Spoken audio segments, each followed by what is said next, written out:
I'm Roland Lesterlin, the game director for Just Cause 3, and welcome to the beautiful Mediterranean island chain of Medici. As Rico Rodriguez, you'll explore all 400 square miles of this vast open world. But right now, let's just jump straight into free fall towards the town of Alba. At Avalanche Studios, we love building huge sandbox worlds, and everything you see here on the screen you can travel to. The hills, the mountains, the beaches, you name it, what you see, you can go straight to it. The story behind Medici is that it's being held under the brutal control of the dictator General Di Ravello. And as you can see, his domineering presence can be felt throughout all the towns and the villages. Inspiring a revolution to free the people is no simple task for any ordinary citizen. But Rico is no ordinary person. With his unique tools of destruction and large arsenal of weaponry, it's entirely up to you on how you want to free the people. It can all start with toppling one of the classic symbols of General Di Ravello's rule.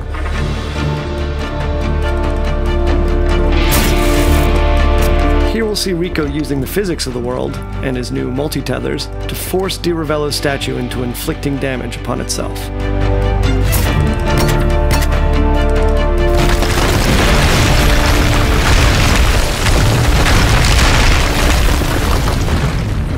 Alright, so with the statue destroyed and Di Ravello's tyrannous grip on the town of Alba no longer quite so tight, let's have a look at Rico's new upgraded grapple.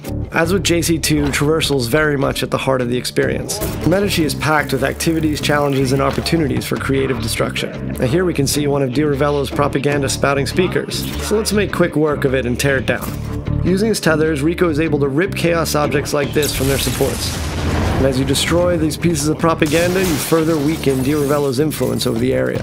Gas stations were so much fun in JC2, we decided that we wanted to take them out of the core chaos progression system and just allow players to destroy them as many times as they want.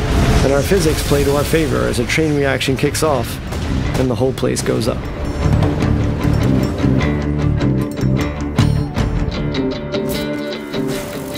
Let's take advantage of Rico's brand new wingsuit, which completes Rico's set of aerial abilities alongside the grapple and parachute. As you can see here, the sense of speed with the wingsuit deployed is unparalleled, and with the right terrain we can cover huge distances very quickly. Just as with the parachute, Rico can use his grapple to pull himself along, thus giving him an additional speed boost, and have tons of fun doing it. Let's apply a little out-of-the-box thinking with one of the many airborne vehicles in the game. Rico can fly anything, so hijacking this jet really isn't an issue. And this might be a multi-million-dollar military plane, but in Rico's hands, it's a very big and expensive bullet. Alright, so we've blown up the refinery and we've seen the cascade of destruction. Now let's take to the roads in a souped-up sports car. In Just Cause 3, there are over 80 different air, land, and sea vehicles for you to drive, crash, do whatever you want with. Our driving model has been completely overhauled since Just Cause 2, giving players more control over the vehicles themselves, as well as increasing their destructibility.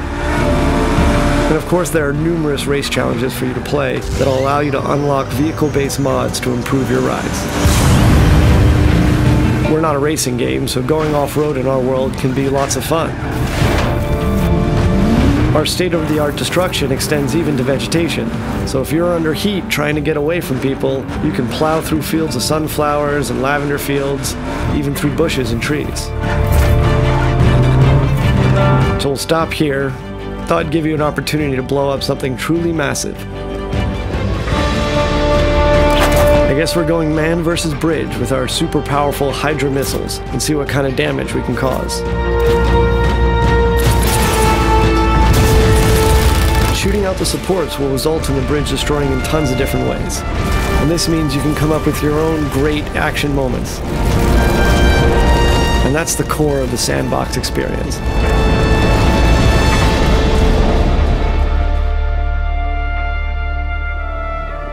With the bridge out of commission, Rico can focus on the next objective. And to make that a little easier, we've instituted a new Rebel Drop system. The Rebel Drop system allows Rico to order weapons and vehicles at a moment's notice via airdrop. This beautiful and peaceful flight offers us another opportunity to show off a new feature, and that's our new stunting system. So we moved away from the specific authored points on vehicles from JC2 and allowed the player total freedom on top. So if you jump out onto the plane, you can actually walk around the plane wings themselves. And of course, the plane itself can be used as a means of destruction. Maybe we should get off the plane first.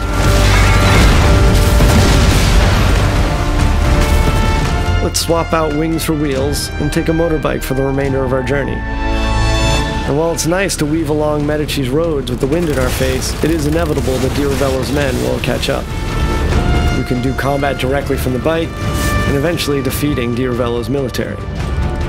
And here we are at another of the General's huge military facilities. So let's put all of Rico's abilities and tools to the test, and take down Vigilator Sud's huge communication spires and satellite dish, and cripple the General's hold on Sirocco.